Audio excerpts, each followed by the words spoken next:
presented in 7 compact and multi-faceted chapters, which cover issues from economics, business, foreign policy, social policy, governance, leadership, international affairs, and of course, something quite important to me, and I hope that you get the opportunity to go through that chapter, sovereignty.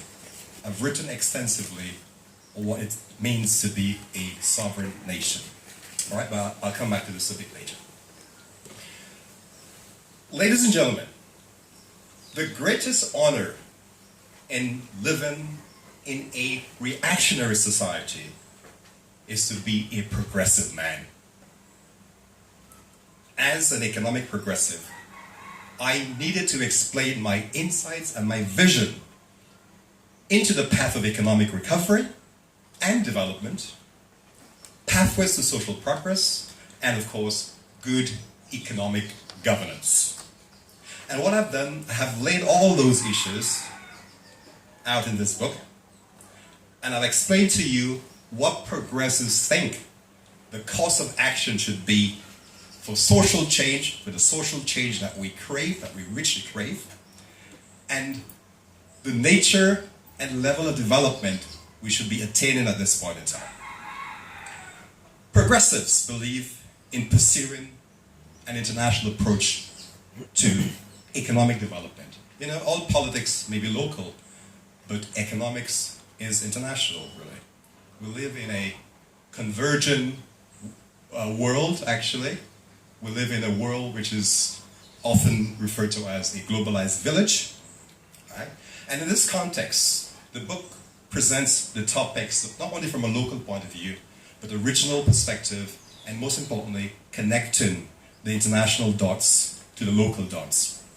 So yes, I call myself a progressive. You see, the term progressive has its roots in the term, or in the word progress. The idea of making things better, ladies and gentlemen. Improvements in the human condition. It implies support for equality, support for reform, support for change, which we so eloquently heard from the guest speaker.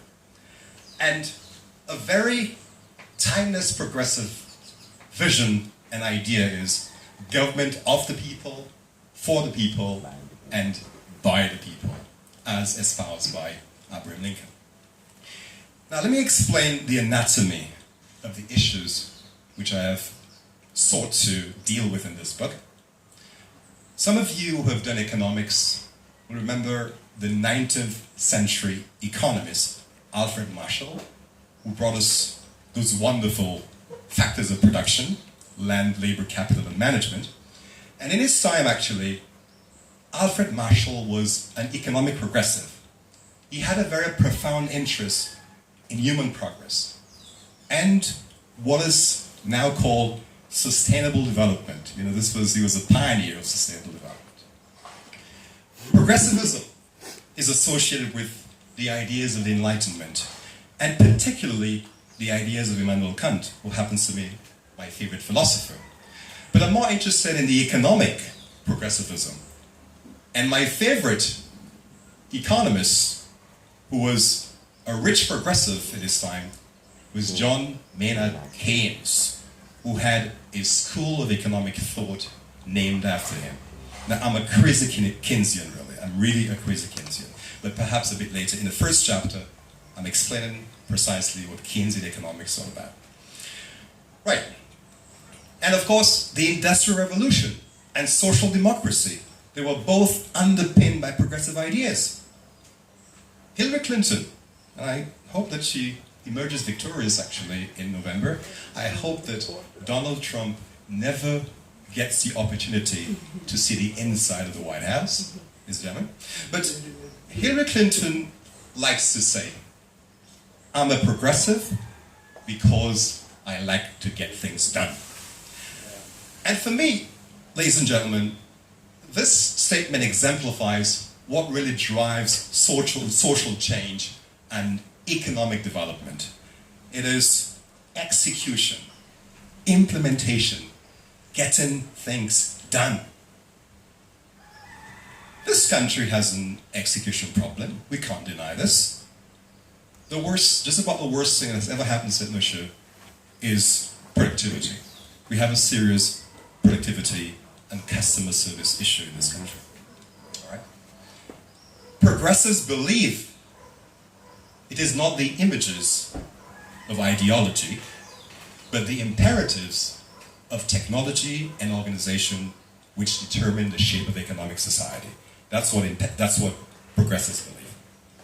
Progressives believe that development is about increasing capacity and reducing vulnerabilities. That's what progressives believe.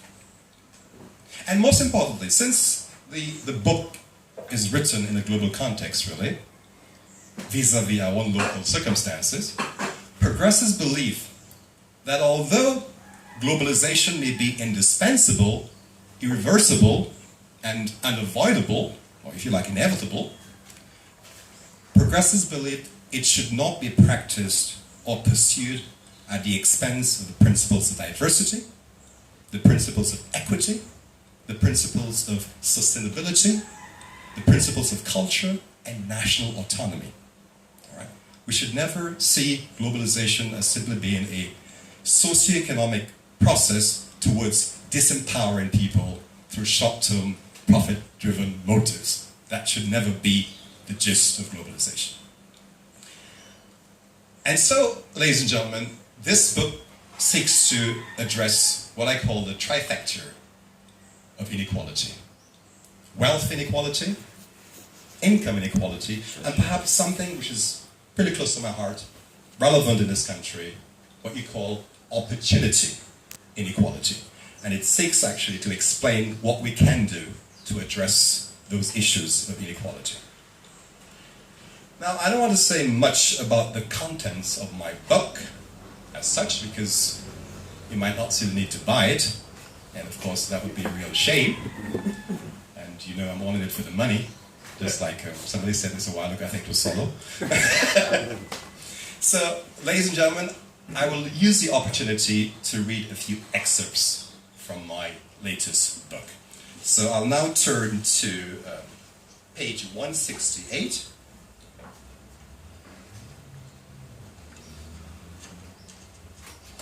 All right, and I'll read from the chapter, the death of the bookstore.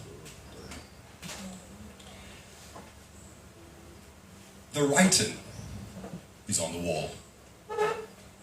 Star publisher Rick Wayne poignantly refers to the national aversion to reading as the curse of Derek Walcott.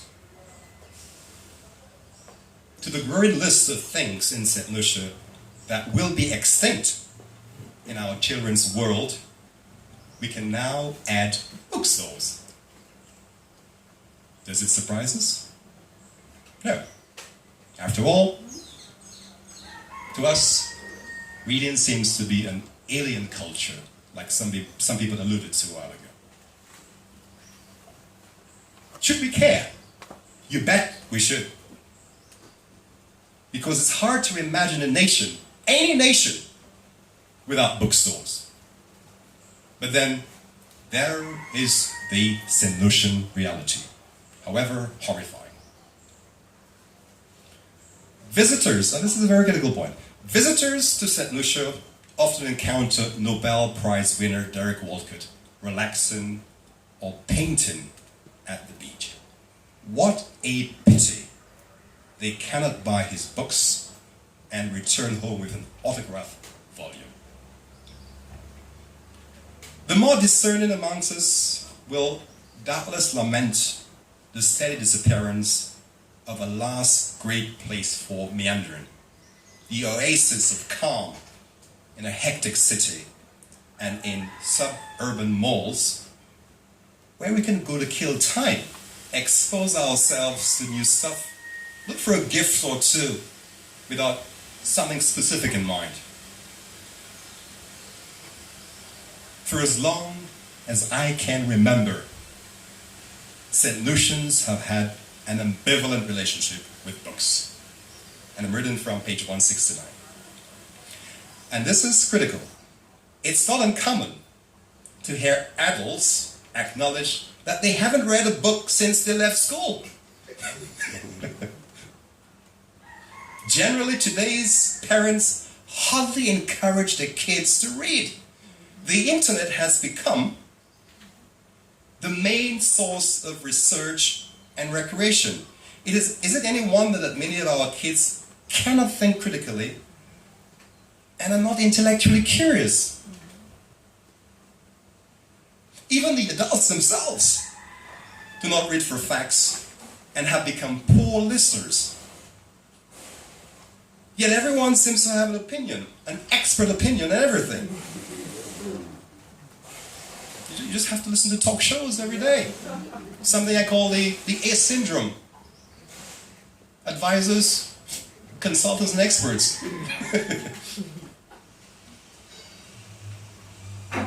The aisle is so full of noise these days.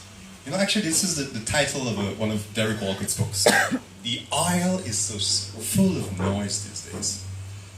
Apparently, the ubiquitous radio and TV call-in programs have turned most of them into experts. But here's the question. Will a nation that won't or can't read eventually forget how to think?